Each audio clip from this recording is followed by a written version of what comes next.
नमस्ते, मी doctor Ashutosh Javadekar आज पुन्हा एकदा आनंदाने आणि खूप प्रसन्न मनाने तुमचं बुकब्रो मध्ये स्वागत करतो। आज माझ्यासोबत तुमच्या शेजारी ज्या तुम्हाला दिसत आहेत त्या तृप्ती कुलकर्णीजी यांचंही मी बुकब्रो मध्ये आधी स्वागत करतो। धन्यवाद। त्यांची मी आधी थोडक्यात ओळख करून देतो। तृप्तीजी या स्वतः उत्तम ग्राफिक डिझायनर आहेत, अतिशय चांगल्या वाचक आहेत आणि बुकब्रोचे आता फेसबुकवर आपण जे पेज चालू केलं आहे त्याचं रिव्ह्यूचं कोऑर्डिनेशन अनेकदा त्या करतात। त्या रिव्ह्यू स्वतः अतिशय उत्तम लिहितात। एक जाणता समीक्षेचा जो लिहिता हात असतो तो त्यांच्याकडे खरं तर आहे। आणि आज ज्या पुस्तकाविषयी आम्हाला बोलायचं आहे त्याविषयी बोलण्यासाठी मी मुद्दाम तृप्तीजींना विनंती केली की तुम्ही या एपिसोडला या, कारण ते इथे तुम्हाला दिसतंय प्रशांत कुलकर्णी यांचं पुस्तक आहे किती वाजले। लोकसत्तामध्ये मला वाटतं विशेषतः तुम्ही त्यांचे अनेक जी ज्याला पॉकेट व्यंगचित्र म्हणतात अशी बघितली असते, आणि ही मात्र तशी नाहीये, त्याचं कलेक्शन नाहीये, ही अख्खी स्वतंत्र वेगळं हे आहे। आणि त्या पुस्तकाविषयी आज आपण खरं तर बोलणार आहोत। तृप्तीजी या स्वतः साहित्य आणि दृश्यकला दोन्हीतल्या तज्ज्ञ असल्यामुळे मी त्यांना म्हणलं की तुम्ही आज इथे या, आणि आम्ही दोघांनी हे पुस्तक मन लावून वाचलंय आणि वाचलंय म्हणण्यापेक्षा बघितलंय खरं तर, पण यांनी अधिक जाणतेपणी बघितलंय। तुमचं एक आधी मला पहिल्यांदा सांगा, बाकी आपण सगळ्याकडे जाण्याआधी, की पहिलं इम्प्रेशन काय झालं हे पुस्तक बघितल्यावर? पुस्तक म्हणजे व्यंगचित्रांची अशी मालिका होऊ शकते किंवा एका विषयावर इतक्या वेगवेगळ्या दृष्टिकोनातून व्यंगचित्र तयार होऊ शकतं हेच नव्याने मला कळलं, कारण ह्यात मालिका आहे। हा, म्हणजे आपल्याला जनरल व्यंगचित्र म्हटलं की कसं पेपर मध्ये बघण्याची, कॉर्नर म्हणजे 6x7 कॉर्नर किंवा 4x7 मध्ये बघण्याची जी सवय, तर ती सवय हे पुस्तक मोडतं। आणि व्यंगचित्र हा एक स्वतंत्र जसा कथा प्रकार असतो तसा स्वतंत्र एक प्रकार आहे, संहिता असलेला चांगला, हे आपल्याला ह्या पुस्तकामधून जाणवतं। म्हणजे व्यंगचित्रांची बद्दल खूप गैरसमज पण आहेत। म्हणजे लोकांना असं वाटतं की ते हसवण्यासाठी काढलं जातं, तर हसवणं हा त्याचा बाय प्रॉडक्ट येतं, पण मूळ हेतू नाहीये। ऍक्च्युली जर आपण व्यंगचित्रांचा इतिहास जर बघितला तर तो इतिहास हा म्हणजे विसंगतीतून किंवा बंडखोर वृत्तीतून आलेला आहे। व्यंगचित्रांची निर्मिती त्याच्यातून झालेली आहे, त्यामुळे त्याच्यामध्ये समाज प्रबोधन करणं हा मुख्य हेतू आहे आणि जो अनेक चित्रांमधनं दिसतो, आणि विशेषतः प्रशांत सरांच्या या पुस्तकांमध्ये तो हेतू आपल्याला जास्त प्रमाणामध्ये जाणवतो। खरंय, तुम्ही आता जे तृप्तीजी म्हणाला की व्यंगचित्र म्हणलं की सगळ्यांना पहिल्यांदा वाटतं की, खरं तर सांगू, लोकांना व्यंगचित्र आणि कार्टून्स म्हणजे ते सगळं काहीतरी लहान मुलांचे कार्टून सदृशच अनेकदा वाटायला लागतं। व्यंगचित्र ही गंभीरपणे घेण्याची गोष्ट आहे असं सांगणार हे पुस्तक आहे, आणि त्यावर आपण बोलणार आहोत। आज आम्ही मुद्दाम इथे एका छान कॉफी हाऊस मध्ये आलोय, पुण्यातील कोथरूड उपनगरात मयूर कॉलनीमध्ये हे होप कॉफी हाऊस म्हणून आहे, आणि त्याचं मला नावही आवडतं आणि इथली मला कॉफी आवडते, आणि आम्ही आता नंतर घेऊ एपिसोड नंतर ती। पण मला शीर्षकही या कॉफी हाऊसचं का आवडतं, होप, की जे आजच्या विषयाशी सुसंगत आहे। व्यंगचित्र काय ठेवतात तर समाजाला त्या आशा ठेवण्याचं धाडस देत राहतं व्यंगचित्र, असं मला वाटतं। पहिलं होप देतं व्यंगचित्र। या पुस्तकाचं सगळ्यात मोठं वैशिष्ट्य काय आहे की ह्याच्यामध्ये अगदी आदिमानवापासून ते मनुमानवापर्यंत म्हणजे नवीन माणसापर्यंत सगळे विषय घेतलेले आहेत, आणि आपल्या रोजच्या जगण्यातले विषय पण आहेत की ज्याच्याकडे आपण अरे असं पण बघता येतं हे आपल्याला या पुस्तकातून कळतं। तर आता वजन हा विषय इतका छान आहे, कॉमन आहे, आपण पटकन कुणी खूप दिवसांनी भेटलं की म्हणतो अरे किती बारीक झाल्यास किंवा किती जाड झाल्यास, इतकं आपल्या जगण्याशी संबंधित आहे वजन। तर त्या वजनाकडे आपण किती वेगळ्या दृष्टीने बघतो, फक्त वजन काटा आणि त्यातून काय निर्मिती होऊ शकते विनोदाची ती खूप छान दिली आहे। त्यातलं मला एक वजन फार आवडला, जोक म्हणजे विनोद। वजन हे फक्त माणसांचं नसतं, शब्दांचं किंवा एखाद्या अधिकाराचं सुद्धा असू शकतं, त्यावरती हा एक त्यांनी विनोद केला आहे बघा, इथे खूप सुंदर पद्धतीने। हा मला तुम्ही दाखवाय बरं, कारण तुम्हाला माहितीये मी सगळं पुस्तक बारकाईने बघितलंय, वजनाचं माझा वेट लॉस होईपर्यंत तोपर्यंत म्हणलं हा सेक्शन आपण बघायलाच नको, त्यामुळे मी वजनाचं सेक्शन आधी दूर केला करत। पण अरे काय मस्त पिक्चर आहे हा, असा पोलीसही खरं म्हणता येणार नाही ना, त्याच्या हातात तलवार आहे, म्हणजे अधिकारी असा आहे, आणि हा फाटकाच झाला समोरचा माणूस। म्हणजे त्यांनी जेव्हा त्याचा सगळा पोशाख बाजूला काढून ठेवला आणि त्याचं स्वतःच व्यक्ती म्हणून वजन तपासलं तेव्हा ते काहीच नाही असं आढळलं, म्हणजे जी सत्ता आहे त्या सत्तेचं वजनच खूप थोडक्यात जास्त आहे। आता हा किती पॉइग्नंट आहे, अनेकदा आपण बघतो की छोटी छोटी हातात सत्ता असते, म्हणजे अगदी शाळेचं कोणतरी पर्यवेक्षकही असू शकतं, तरी ती एक पॉवर असते, तर ती पॉवर असेपर्यंत इतकी एक माणसाला अनेकदा घमेंडही असते, म्हणजे सगळ्यांना असते असं नव्हे, सन्माननीय अपवादांनी वगळा पण असते।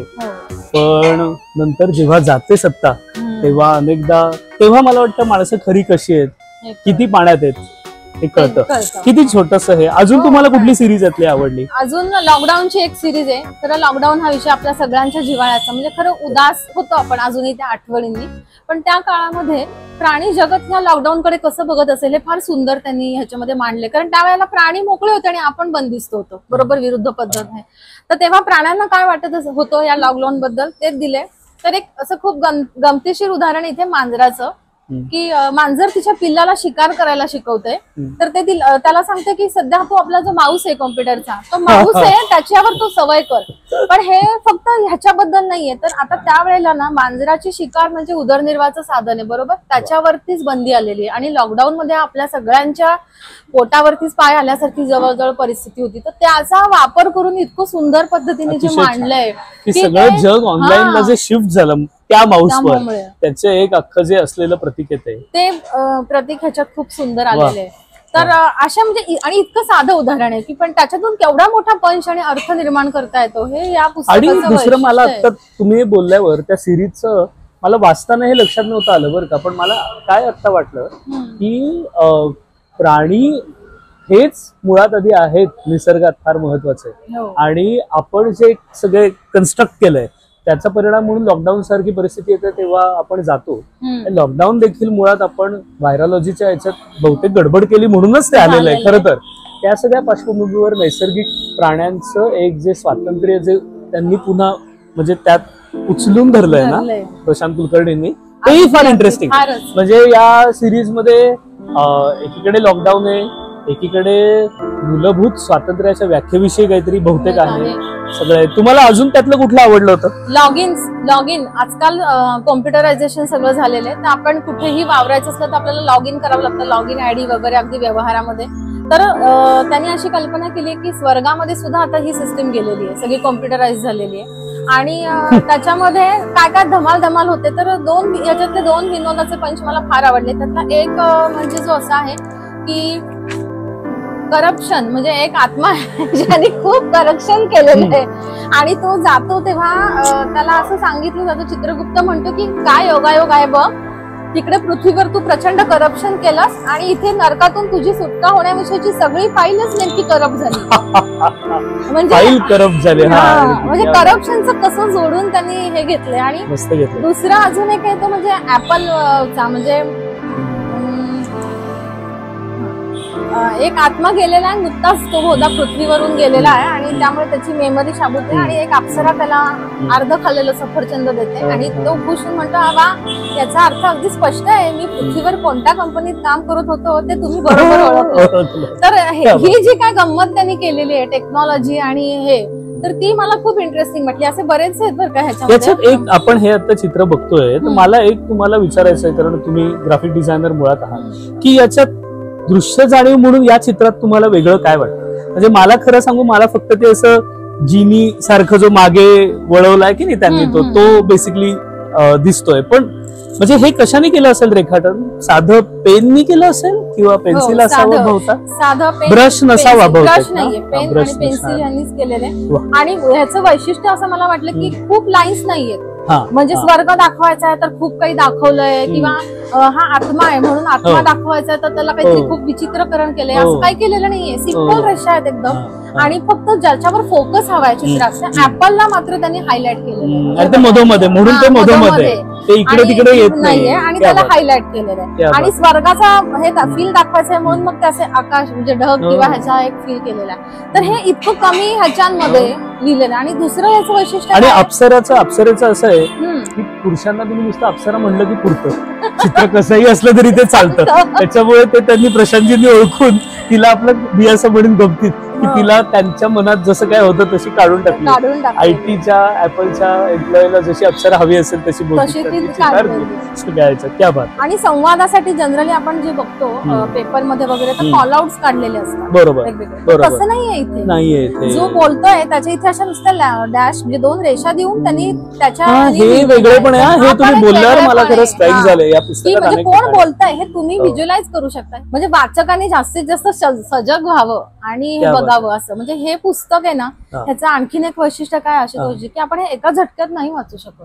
बरोबर. म्हणजे आता मी बसलो आणि धडधड वाचलं किंवा अरे वा नुसती चित्रच आहेत काय बघून टाकू असं नाही होत. इथलं प्रत्येक चित्र तुम्ही जेव्हा बघायला लागता ना, एकदा दोनदा तीनदा तुम्हाला वेगळ्या वेगळ्या जागा सापडत जातात. म्हणजे असं नाही की एका झटक्यातच तुम्हाला सगळ्या जागा सापडतील. म्हणजे आता तुम्ही जसं मला म्हणालात की अरे तुम्ही म्हणल्यावर मला जाणवलं, आता तुम्हाला नंतर पुन्हा आणखीन काही वेगळं पण जाणवेल ह्याच्यात. तर हे प्रत्येकाचं असं प्रत्येक वेळी एकच गोष्ट नव्याने दिसणं हे जे वैशिष्ट्य आहे ना, हे या व्यंगचित्रांच्या पुस्तकात आपल्याला हे म्हणजे हे लेखकाचं खरं मोठेपण. म्हणजे प्रशांत कुलकर्णींचं जे कसब आहे लेखणीचं आणि म्हणजे चित्रकलेचं देखील सगळं दृश्यकलेचंही, तर ते दोन्ही याच्यात दिसतं. मला ना स्वतः प्रशांतजींची माझी काही खूप व्यक्तिशः ओळख कधीच नाही. एका व्हॉट्सअप ग्रुपवर खरं तर कधीतरी संवाद झाला तर होतो, पण त्यांच्याविषयी म्हणजे मी इथे प्रस्तावना त्यांची आणि असं वाचल्यावर मला इंटरेस्टिंग वाटलं. तर त्यांची थोडी माहिती आणि त्यांच्या कामाची थोडी माहिती आपल्या बुकब्रोच्या प्रेक्षकांसाठी देता का? नक्कीच. आता आपण ज्या पुस्तकाबद्दल एवढी चर्चा करतोय त्या प्रशांत कुलकर्णी सरांबद्दल पण थोडीशी माहिती करून घेऊया. तसं खरं म्हणजे सर फेमसच आहेत. म्हणजे वेगवेगळ्या वृत्तपत्रांमध्ये, सकाळ, लोकसत्ता यासारख्या दर्जेदार वृत्तपत्रांमध्ये नियमितपणे त्यांची व्यंगचित्र प्रसिद्ध होत असतातच. परंतु ते व्यवसाय म्हणजे त्यांचं मूळ शिक्षण जे आहे ते सिव्हिल इंजिनिअरिंग झालेलं आहे आणि नंतर ते व्यंगचित्र या कला प्रकाराकडे वळले. तर त्यामध्ये वसंत सरवटे सरांचं मार्गदर्शन त्यांना मिळालं असं त्यांनी या पुस्तकामध्ये वेळोवेळी नमूद केलं. आणि त्यांच्या मार्गदर्शनामुळे आणि इतरही अनेकांच्या प्रेरणेमुळे त्यांची कला ही पुढे बहरत गेली आणि वेगवेगळ्या दिवाळी अंकांमध्ये त्यांनी चित्र काढलेली आहेत. मौज, त्याच्यानंतर दीपावली, अशी जत्रा, अशा वेगवेगळ्या दर्जेदार विनोदी अंकांमध्ये सातत्याने त्यांची चित्र काढलेली आहेत. आणि चित्रकलाबद्दल म्हणजे व्यंगचित्रकला स्पेसिफिकली अनेक लोकांपर्यंत पोहोचावी म्हणून ते सातत्याने वेगवेगळ्या माध्यमांमध्ये लेखन करत असतात. पण ह्या व्यतिरिक्तही रेषा, भाषा आणि हशा असा नावाचा एक त्यांचा कार्यक्रम आहे, ज्याचे 100हून अधिक प्रयोग झालेत बरं का. आणि शिवाय त्यांच्या म्हणजे वेगवेगळ्या परदेशातल्या व्यंगचित्रकारांच्या बद्दलची माहिती आणि त्यांची व्यंगचित्र उलगडून सांगण्याचं काम सुद्धा ते करतात. तर असं त्यांचं एकूण व्यंगचित्राला खरं म्हणजे वाहून त्यांनी घेतले असं आपण म्हणू शकतो. मला स्वतःला तृप्तीची ना या संग्रहातील एक सेक्शन अधिक जिव्हाळ्याचा वाटला आणि त्याचं शीर्षक आहे अवघे 150 वयोमान. अवघे 500 नाही, अवघे 150 वयोमान. आणि मी डॉक्टर असल्याने माझ्या दवाखान्यात जेव्हा आता म्हणजे पूर्वी आम्ही 70 वयाचा कोणी पेशंट आला तर बाबा कवळ्याच लावायचो मी कॉलेजमध्ये असताना. आता आम्ही 80च्या घरात असलेल्या लोकांना इम्प्लांट बसवतो सगळे आणि तेही सांगतात की आम्ही जगणार आहोत 100 वर्ष. या पार्श्वभूमीवर जे वाढलेलं वयोमान त्यांनी अनेक प्रश्नही तयार केले आणि विशेषतः ते मधल्या पिढीमध्ये तयार केले. म्हणजे जी लोक आता 60, 70, 60, 65 वयाचे आहेत, ज्यांचे आई वडील 90च्या घरात आहेत, ज्यांची मुलं 30ची आहेत, ती मधली पिढी कधी कधी त्यात भरडली जाते असंही मी बघतो. कारण तरुण पिढी काही त्यांचं ऐकत नाही आणि वरची पिढी ही त्यांचं ऐकत नाही, असंही अनेक घरांमध्ये मला दृश्य दिसतं.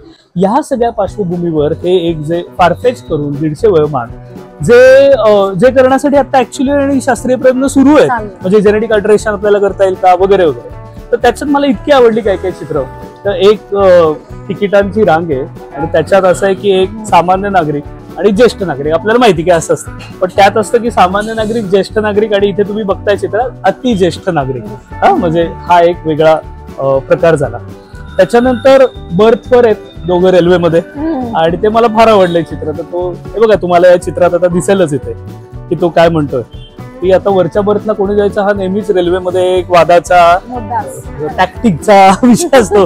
तर हे टॅक्टिक आता ते 70च्या पुढच्या घरातले हे खरंही होत असेल बाय द वे, हे फारफेच मला वाटत नाहीये. सगळ्यात शेवटचं जे चित्र आहे ते मला आवडलंय. मी काही बोलत नाही, तुम्हाला फक्त मी दाखवतो हे आता चित्र. इतकं आशयघन आणि अर्थपूर्ण चित्र, ज्यात फक्त मेडिकल असे आयाम नाही, ज्यात सगळं रिप्लेस झालंय आणि मग याच्यात नातेसंबंधही रिप्लेस होतच गेलेत ना इतके वय जगल्यामुळे. सगळ्या याच्यात ज्या ठिकाणी जगणं सुरू झालं तोच संदर्भ घेऊन पूर्वी तृप्तीची माणसं मरायची, आता सगळं बदलतच गेलंय जग. त्यात ते आहेच की सगळी पिढ्यांचे फोटो असतात, पुढची सगळी परदेशात आहेत, इथे आहेत वगैरे वगैरे. त्यामुळे हा एकाच वेळी आपण व्यंगचित्र हसायला येतं आणि चिंतन देखील आपल्याला करायला लावतो, विचार करायला लावतो. ही मला फार प्रशांतजींची मालिका आवडली मनापासून. तुम्हाला अजून कुठल्या मालिकेविषयी सांगायला आवडेल? अजून एक खूपच वैशिष्ट्यपूर्ण मालिका आहे जी म्हणजे अगदी आपण विचारच करतो त्या मालिकेवर. तिचं नाव आहे अंडरवर्ल्ड टाइम्स. म्हणजे मला आश्चर्य काय वाटलं ह्या कल्पनेचं की मुळातच गुन्हेगारी जगताचं एक मासिक किंवा अंक असावा. ही कल्पनाच किती भन्नाट आहे, म्हणजे आपण विचार करू शकत नाही. आणि त्याच्यात पण म्हणजे एका छोट्या छोट्या शब्दांमधून सुद्धा किती मोठा आशय असतो. तर त्यांनी दिले वर्ष 39, अंक पहिला. म्हणजे 39 वर्ष हा अंक निघतो आहे, मासिक निघतो आहे. म्हणजे गुन्हेगारी आणि त्याचा ऍक्सेप्टन्स काय लेवलला आपला झालेला आहे हा ह्याच्यातनं जाणवतो. 41 वर्ष जवळपास आपण ते करतो आहोत. आणि त्याच्यामध्ये मग म्हणजे किती लोकांची मानसिकता चेंज झाली असेल. आणि ह्याच्यातल्या बातम्या म्हणजे ह्याच्यामध्ये ना कार्टून्स फार नाहीत, व्यंगचित्र फार नाहीत, पण बातम्या ज्या लिहिल्या आहेत त्या अक्षरशः चित्रांच्या तोडीच्या आहेत. पण मला असं वाटतं की दृश्य पातळीवर तो मुळात पेपर असणं आणि पेपर सारखे मथळे आणि हे त्यातली मजा आहे, ती व्हिज्युअल जी मजा आहे ती आहे खरं तर. ते जरूर म्हणजे हे पुस्तक घ्याच, वाचा. आणि आम्ही तुम्हाला आता काही काही ग्लिम्सेस दाखवतोय इथे मध्ये. आता जसं सांगताय तृप्तीची, यातलं सगळ्यात कुठली आवडली बातमी तुम्हाला? पुण्यातली. आपण पुणेकर आहोत आणि बातमीची गंमत आता सगळ्यांनी लक्षपूर्वक ऐका, मी पटकन वाचून दाखवते कारण ही छोटी बातमी आहे. शीर्षक आहे पुण्यात खिसे कापूंचा मेळावा संपन्न. प्रतिनिधी आता मुंबई. देशातील खिसे कापूंचा स्नेह मेळावा नुकताच पुण्यात पार पडला. हल्ली खिसे कापल्यानंतर त्यात रोख पैशांऐवजी क्रेडिट कार्ड असतात. अनेक निरक्षर खिसे कापूंना त्यांचं काय करावं हे कळत नसल्यानं मेहनत फुकट जाते. त्यांच्यासाठी उपयुक्त कार्यशाळा घ्यावात असं मत सहभागी सदस्यांनी व्यक्त केलं. या संपूर्ण समारंभात एकाही व्यक्तीचा खिसा कापला गेला नाही. याचं श्रेय प्रामाणिकपणाला नसून सावधगिरी म्हणून सर्वांनी बिन खिशाचे सदरे घातले याला आहे, असं मत दिल्लीच्या एका खिसे कापून नाव न सांगण्याच्या अटीवर या प्रतिनिधीजवळ व्यक्त केलं. बघा, आणि पुण्यात भरलंय संमेलन, त्याच्यामुळे पुण्यातले खिसे कापू देखील हुशार असणार. काय आपल्या पुण्याचं तेवढा तरी आपल्याला अभिमान पाहिजे सगळ्या ह्याच्यात. एक या सिरीज विषयी तुम्ही काय सांगाल? इथे ही जी मुंबई आणि पुणे मुंबई आपण बोलतोय म्हणून मला फार आवडली मुंबई आणि मुंबईकर. कारण खरं सांगू, मी 3 शहरांचा प्रॉडक्ट, मुंबई, दिल्ली आणि पुणे, तिन्ही शहरात आहे. तर आणि एकेकाळी मुंबईत मी खूप लोकलनी प्रवास केले. आता मला धाडसच होणार नाही, आता संपलं. आता म्हणजे आता नवी मेट्रो पुण्यात आम्ही वापरतो, मुंबईतला मेट्रोतही धाडस होईल का मला माहित नाही गर्दीत. पण त्यातलं त्या सिरीज विषयी तुम्ही काय सांगा? यातली जी व्हिज्युअल्स आहे, मला पहिलं व्हिज्युअल पातळीला काय जाणवलं माहितीये, बाकी सगळ्या पुस्तकामध्ये जी व्यंगचित्र होती त्याच्यात जसं आपण मगाशी ते स्वर्गातलं बघितलं 2-2च होतं. आणि इथे ती गर्दी लगेच येते, 7-7 जण त्या छोट्या चित्रात येतात. एवढं मला जे वैशिष्ट्य आहे गर्दी हे ते अगदी त्यांनी चित्रातून इव्हन संवादातून सुद्धा किती दाखवलंय त्याच्यामध्ये. मला तसं बहुभाषिक मुंबईकर हे खूप आवडलं. म्हणजे आपण म्हणजे पुणेकर नावं ठेवतो, काय एकही भाषा बोलत नाही, सगळी धडीगिरी भाषांची. पण इथे त्यांनी ज्या पद्धतीने दिले की मुंबईत जितक्या भाषा कानांवरून जातात तितक्या क्वचितच इतर कुठे ऐकायला मिळत असतील. बंगाली, तुळू, उडिया, कच्ची, हिब्रू इतकंच नव्हे तर कधी कधी मराठी बोलणारे लोक इथे पाहायला मिळतात. आणि 3 जण दाखवलेत, मधल्या तिघांचे एक्सप्रेशन्स बघा. आणि ते कॉलआउट्स मध्ये किती गिचवीड म्हणजे त्याला ते कळत नाहीये ती भाषा, पण त्याच्या कानावर पडते. हे खूप सुंदर पद्धतीने त्याच्यातून त्यांनी दाखवलेलं आहे. बहुभाषिकत्व आणि आतून त्यातून उलटत जाणारी बहुसांस्कृतिक असल्याची जाणीव ही सगळी मला वाटतं या चित्रामध्ये एक आहे. सगळे दही अंडे आहेत, हे सगळे सण आहेत खास दिल्ली. मला दिल्लीचं काय म्हणतोय, सॉरी मुंबई. त्याच्यामध्ये आणखीन एक विभाग आहे शीर्षासन नावाचा. आता आपण सगळेजण घरी व्यायाम जे करतात त्यांना माहिती असेल की शीर्षासन करणारी लोक असतात आणि ते किती अवघड आहे, पण त्याच्यावरती पण खूप विनोदाचे पंच आहे त्याच्यात. तर हा एक प्रकार आहे जो मी इथे दाखवतेय मुद्दामून, की एक माणूस असाच वज्रासनात बसलाय आणि एकाने शीर्षासन केले आणि त्या दोघांमधला संवाद आहे. आणि शीर्षासन केलेल्या माणसाने संवाद म्हटलाय म्हणून तो त्याचं डोकं खाली येतं तसा सुरुवात झाली. म्हणजे त्याचं कॉल आउट दाखवला ह्याला, बाकी कशाला कॉल आउट नाहीये, पण ह्याला त्याने मुद्दामून कॉल आउट दाखवलाय. आणि ते बरोबर त्याची अक्षरं येणार ना, मग त्यांचा क्रम पण असं खालून वर गेलेला आहे. आपण जनरली वरून खाली वाचतो, तर तो खालून वर गेलाय. आणि तो काय म्हणतोय या माणसाला की मला मान्य आहे शीर्षासनाच्या फायद्या तोट्यांबाबत आपली मतं उलट सुलट असू शकतात. आता हे दोघांची जर शारीरिक पोझिशन बघितली तर ती उलट सुलटच आहे आणि मतांमध्येही उलट सुलट म्हटलेलं आहे. म्हणजे हे जे काय त्यांनी एक साधलेलं आहे म्हणजे रेषा आणि शब्द आणि तो जो थॉट, तर ती खूप मजा वाटली मला की म्हणजे हा खूप खळखळून हसवणारा विनोद नाहीये, पण हा आपल्याला एक काहीतरी जाणीव करून देतो म्हणजे शीर्षासनाची आणि त्याच्याकडे बघणाऱ्या दृष्टीची. तर असे खूप खरं तर म्हणजे ना आशुतोषजी इतके प्रकार आहेत त्याच्यात की त्याच्यावर बोलणं पण खूप अवघड आहे. तर आता मी जरा मुखपृष्ठाबद्दल बोलते की किती वाजले. मुळात मला हे शीर्षकच खूप आवडलं, कारण की एखाद्या व्यंगचित्राचं असं शीर्षक म्हणल्यावर आपल्याला प्रश्न पडतो की वेळेचा काय बरं संबंध ह्याच्याशी. तर खरं म्हणजे व्यंगचित्रकार जो आहे तो घडणाऱ्या वेळा, घडून गेलेल्या वेळा आणि पुढे घडू शकतील अशा अनेक वेळा आपल्या चित्र माध्यमातून संवादातून सांगत असतो. त्याच्यामुळे त्यांचं टायमिंग जे आहे, अचूक टायमिंग, आणि व्यंगचित्राला सगळ्या गोष्टीचं अचूक टायमिंग पण लागतं. म्हणजे त्या काळात घडल्यानंतर इमिजिएट एखादं व्यंगचित्र आलं तर ते जास्त लोकप्रिय होतं, म्हणजे राजकीय सामाजिक विषयाच्या दृष्टिकोनातून. तर त्या दृष्टीने हे शीर्षक पण मला खूप चपखल वाटलं की त्याची व्यंगचित्राची स्वतःचं महत्व सांगणारं. आणि दुसरी गोष्ट म्हणजे ह्याच्यावरती मुखपृष्ठावरती जर बघितलं तर 2 अरब आहेत. म्हणजे उंटावरून तो अरब एक चाललेला आहे आणि दुसऱ्या अरबाला विचारतोय, ज्याच्या हातात वाळूचं घड्याळ आहे, त्याला विचारतोय की किती वाजले. आता वाळूच्या घड्याळातून एक्झॅक्ट वेळ कशी सांगता येईल ना. हाही एक विनोदच झालेला आहे इथे. त्यामुळे तो त्याच्याकडे खूप वेगळ्या नजरेने बघतोय आणि याला प्रश्न पडला की उत्तर का मिळत नाहीये. तर ऍक्च्युली वाळूच्या घड्याळातून नक्की वेळ कुणी सांगू शकत नाही, आणि हाच ह्याच्यामधला एक विनोदी भाग आहे की जो आपल्याला अंतर्मुख करतो की वेळ निघून चाललेला आहे, आपल्याला त्याचं कळत नाही की तो किती निघून चाललेला आहे. तर असं म्हणजे समर्पक आणि थोडंसं मुखपृष्ठापासूनच आपल्याला जाणवतं की हे पुस्तक आपल्याला काहीतरी वेगळा विचार करायला लावणार आहे, फक्त हसवणार नाहीये. आणि त्यामुळे ते खूप इंटरेस्टिंग झालेलं आहे. तुम्ही फारच उत्तम रीतीने त्याचा ना शीर्षकाचा आणि मुखपृष्ठाचा अन्वयार्थ करता समजावून सांगितला. आणि किती वाजले हे म्हटलं तर अगदी कॉमन प्लेस विधान, आणि म्हटलं तर त्याला इतकं मोठं कालातीत असंही एक सगळं परिमाण प्राप्त करून देण्याची क्षमता असलेलं ते विधान आहे. ते प्रशांत कुलकर्णींनी अतिशय अचूकपणे वापरलंय. त्याचं कसं आहे, त्याची त्या वेळेची छोटी छोटी इथे व्यंगचित्र आहेत, सगळी प्रस्तावनेच्या आसपास आहेत आणि शेवटाला येत. एक मला इथे फार आवडलं, युरोपमध्ये असतं ना तृप्तीजी कुकूचं, तर तसं युरोपमध्ये तुम्हाला स्वित्झर्लंड वगैरे मध्ये ट्रिप केलं की दिसत असते ती घड्याळ, जे पक्षी बाहेर येतो दर तासाला. तर तो पक्षी खरं सांगतोय उच्चारवाद की मला स्वातंत्र्य द्या, हेच तो दर 1 तासाने सांगतोय. असं जेव्हा प्रशांत कुलकर्णी व्यक्त करतात ते फार मस्त आहे. त्यातला सगळ्यात वेगळा मला भावलेला जो यातला शेवटचा भाग सांगायचा आहे तो असा की या पुस्तकाची सुरुवात आणि शेवट ना खरं एकाच चित्राने झाले, एका पद्धतीचं. आणि त्याच्यात तो निसर्गाचा देखावा शाळेत काढायला सांगतात तसा, डोंगर आणि उगवणारा सूर्य. तर तो जो उगवणारा सूर्य हा तुम्ही बघताय, त्याच्यात बघा घड्याळाचे काटे 11, 12, 1, 2 दिसत आहेत. हे अगदी सुरुवातीला. आणि सगळ्यात शेवटी जो आहे तेच पुन्हा चित्र आहे, पण त्याच्यातलं वाक्य तृप्तीची वाचून दाखवतो प्रेक्षकांना आपल्या. कुणीतरी घड्याळाचे काटे इतके उलटे फिरवले की संपूर्ण मानवजात पुन्हा सूर्याच्या उगवण्या मावळण्यावर विसंबून राहू लागली. क्या बात आहे. म्हणजे इथे क्लायमेट चेंज झालं, इथे युद्ध आली आता युक्रेन पासून जे आहे ते, बायोलॉजिक वॉर्स आली, कोरोना सारखी सगळं आलं. आणि एक मोठा आशय, गंभीर आशय घेऊन हे पुस्तक संपतं. मला सुधीर मोघे यांची ओळ आठवली.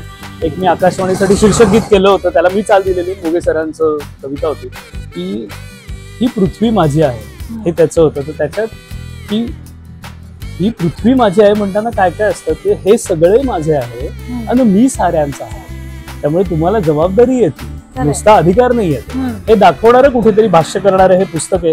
फार सुंदर आहे. मॅजेस्टिक प्रकाशनने उत्तम प्रकाशित केलंय.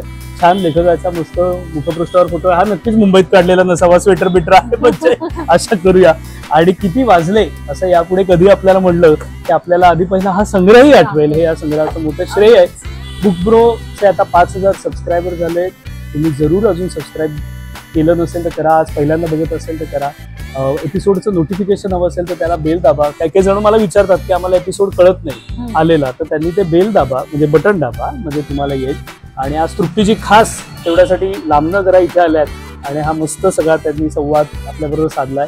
नंतरही असणार आहेत त्या आमच्या फेसबुक पेजला, त्या रिव्ह्यूचं कोऑर्डिनेशनही करतायत. तुम्हाला काही पुस्तकांसंदर्भातलं असेल, तुमच्या पुस्तकासंदर्भातलं किंवा दुसऱ्या, तर फेसबुक पेजही आपलं फॉलो करा, तिथे रिव्ह्यूज आहेत. आणि आजच्या पुरतं मला वाटतं अच्छा म्हणतो, बाय म्हणतो तुम्हाला. मलाही तुमचे आभार मानायचे, कारण की एक तर बुकब्रो मध्ये येण्याची संधी तुम्ही मला दिली, कारण मी काही कोणी लेखक वगैरे नाहीये, पण मी एक वाचक आहे आणि एका वाचकाला पण इतकी छान संधी मिळाली आणि ते सुद्धा आवडीच्या विषयावर बोलायला. त्यामुळे मी तुमचेही खूप आभार मानते. आणि प्रशांत कुलकर्णी सरांनी मला जो विश्वास दिला, दाखवला माझ्यावर की हो तू बोलू शकतेस माझ्या पुस्तकावर किंवा तू बोल, तर त्यासाठी मी प्रशांत कुलकर्णी सरांचे मनापासून आभार मानते. क्या बात आहे. आणि माझी आणि प्रशांत सरांची खरं काही ओळख नाही, पण मला त्यांचेही मला आभारच मानायला पाहिजे की इतकं चांगलं पुस्तक त्यांनी वाचकांसाठी दिलेलं आहे. चला बाय, भेटू.